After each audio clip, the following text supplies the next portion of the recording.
Hello and welcome. The Celts, an ancient, mysterious, and fascinating people who once inhabited and shaped much of Western and Central Europe, and later on, even helped build places like North America and Oceania.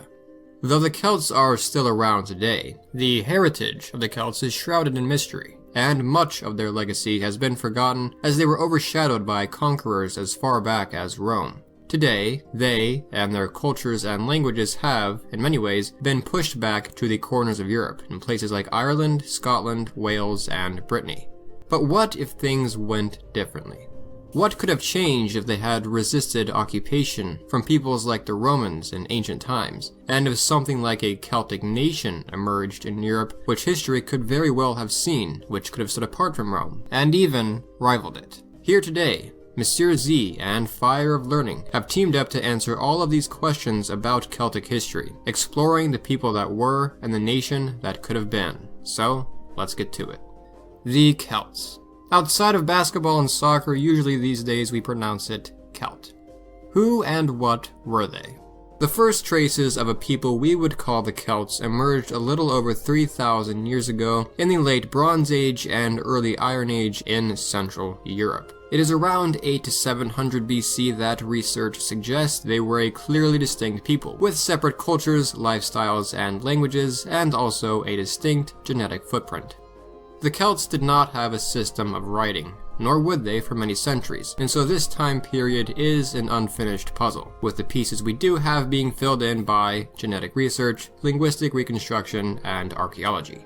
Therefore, the first writings we have of the Celts come from foreigners, the very first being the ancient Greeks, describing a people who lived near their colony in modern-day southern France, Massilia, whom they called the Celtoi, in the 6th century BC. It is likely that Celtic culture originated in the areas we now call southern Germany, Austria, and Switzerland, in what historians refer to as the Latin culture, or Latin chiefdoms. By the 5th century BC, they had spread into France, the British Isles, Spain, Eastern Europe, parts of the Balkans, and even Anatolia, modern-day Turkey. As I'm sure you would expect, however, this was far from a single effort, let alone a single nation. Throughout ancient history, the Celts were divided into a large number of smaller tribes across Europe, with no real conception of a state. They are grouped together because of their similar languages, religion, social structure, art and culture, technology, and identity, not because they belong to a common nation. There are notable instances of many tribes working together toward a common goal when facing foreigners especially, but in general, the Celts were as fragmented as many of the other peoples of ancient Europe in the time. They were a people who lived simple lives of farming, religion, and warfare. They lived in small villages or even sometimes large forts, such as Maiden Castle from England shown here, but migration was not uncommon. Celtic society was comparable to the peoples of the Mediterranean, individualistic, competitive, and free-spirited. It is believed that democratic governing was not uncommon. Though fragmented, the Celts as a people were very widespread, and some of the individual tribes were very powerful and influential. When Rome was still a fledgling city-state, the Celts, in particular the Gallic tribes from modern-day France, had a major presence in northern Italy. The first major war, of many to come, between the Celts and the Romans began in the summer of 390 BC at the Battle of Allia, where the Senones tribe under King Brennus heavily defeated the Romans and sacked the city of Rome itself, though they were eventually repelled and Rome remained standing. Though still standing, some historians regard this war as the beginning of the Roman fear of being invaded by the mysterious peoples of the unknown north, and fueled their future conflicts with the Celts as the two groups fought on and off for centuries. The Celts were taller than the Romans, fought naked, covered in a war paint which they believed to be magical, and, according to the Romans, were so assured in the afterlife that they fought ferociously with no fear of death. From such a people, legends and myths arose in Rome and added to this fear. The Celts would also be troublesome to other European powers, such as the Macedonians and Greeks, whom they invaded around 279 BC under a different king named Brennus. The name Brennus is almost certainly related to a Celtic word for king. In this instance, the Celts would nearly sack the Oracle of Delphi itself, but they were defeated and returned to Gaul. Clearly, the Celts of the classical era were a force to be reckoned with. They were much more than these simple-minded barbarians that ancient sources portray.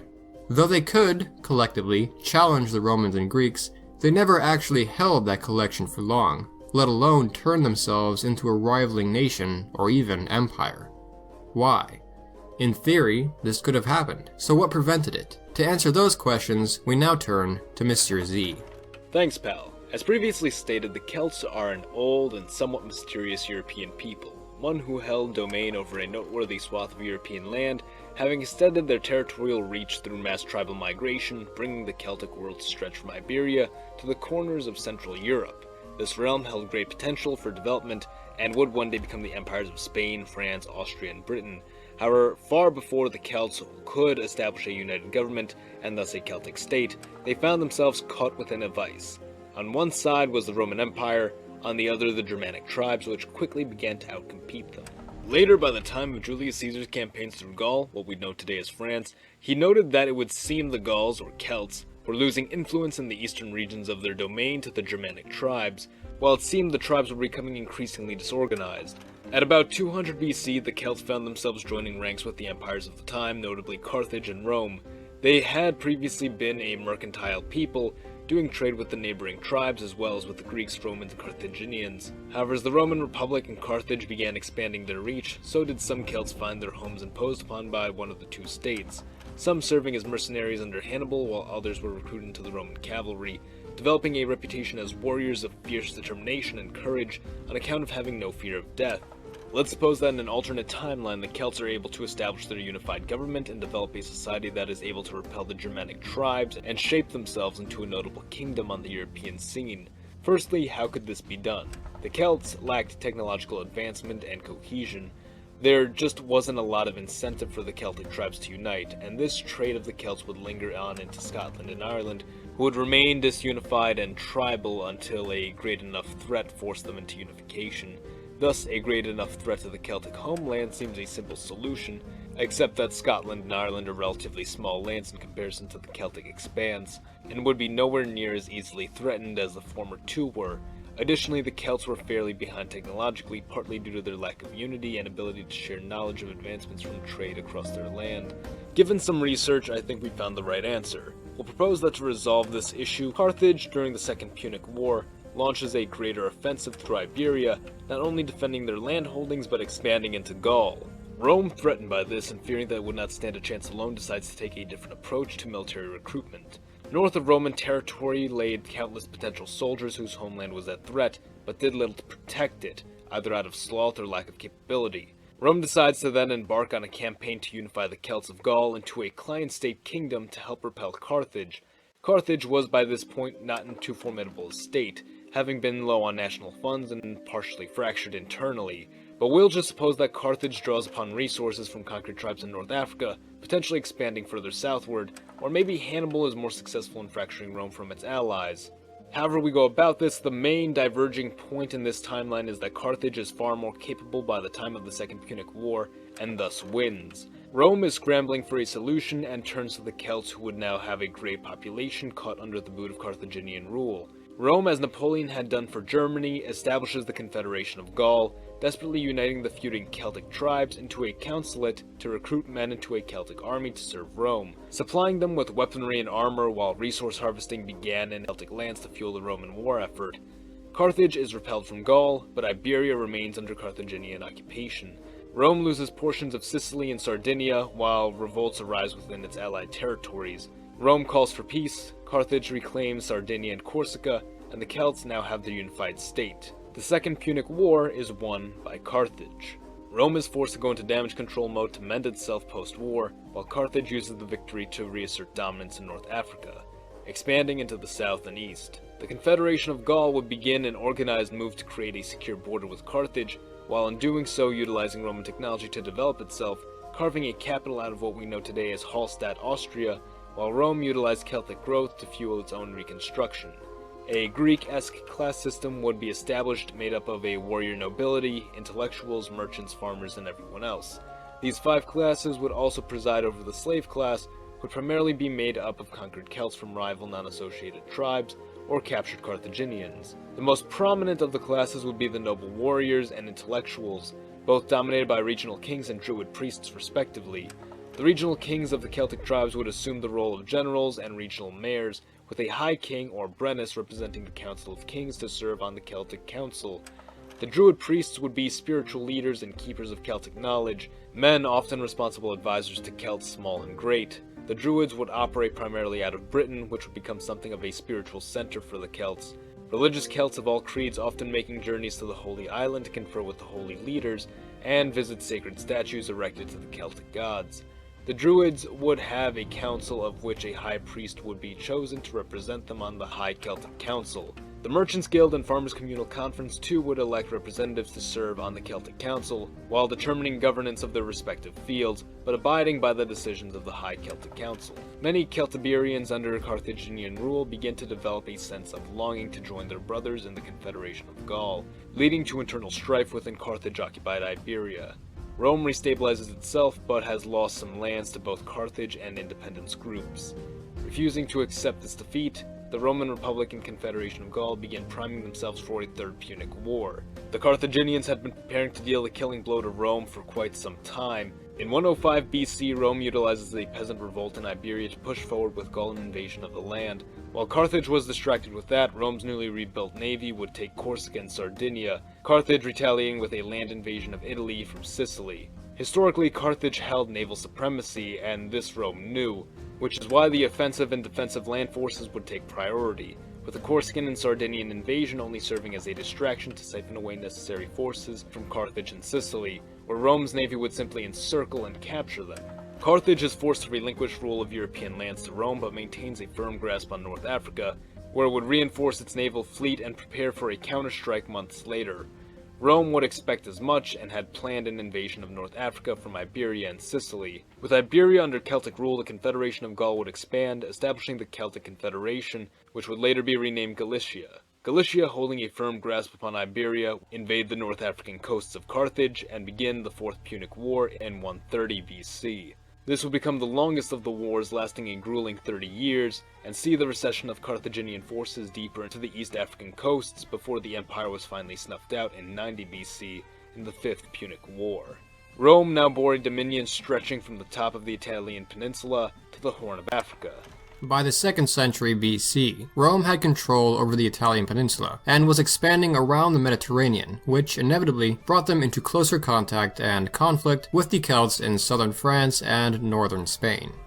The Celts of Spain are a more forgotten branch, though archaeology and research reveals a stronger presence than expected in places such as Asturias and Galicia, the latter region having been named after the Gallic tribe, which, as you may expect, is related to the word Gaul.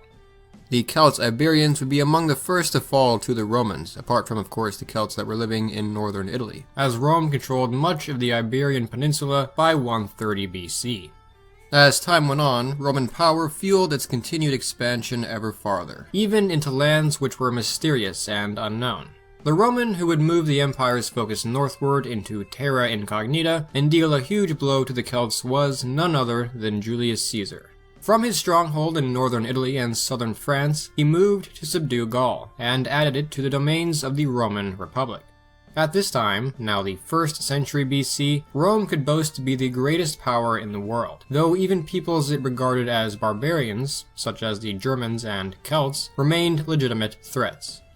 Caesar may have, from time to time, exaggerated this threat to justify his expansion, but many historians do agree that the Celts of Gaul could have challenged and even potentially defeated Rome. Caesar's Gallic Wars began in 58 BC, and, largely owed to Caesar's leadership abilities, he was able to defeat them.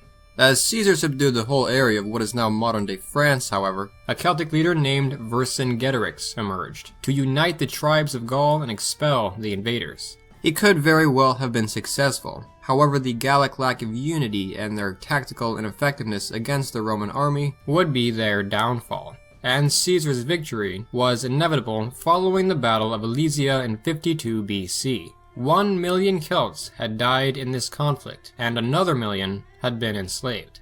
Rome would expand further into Celtic territory as time went on. A century or so later, in 43 AD, Britain was invaded. It is here again that we see many Celts join forces, this time around the year 60 AD under the warrior queen Boudica. And it is here again that they were almost victorious, but in the final moments of the war, Boudica was killed and the Romans reversed the course of events and ended up conquering much of the island. The only heavily Celtic areas outside of the Roman Empire now were Scotland and Ireland, with some tribes mixed into what the Romans called Germania, Germany. Celtic culture did not disappear, however, even under Roman occupation. In fact, in some areas, a mixed Romano-Celtic culture emerged. A good indicator of this is language. There was cross-influence in Rome's new provinces, and we still today see Romance languages, children of the Latin language, like French and Galician, with a little bit of Celtic influence, and Celtic languages with Latin influence, such as Welsh. But this scenario isn't done yet, and there's still much to cover about the history of the Celts and Rome. So if you'd like to know how this story ends, you can find the other video on Fire of Learning's channel, the link of which will be in the description. Until then, the US of Z thanks you for watching. Support your Legion by liking the video or join our ranks by subscribing for more. Mr. Z, out.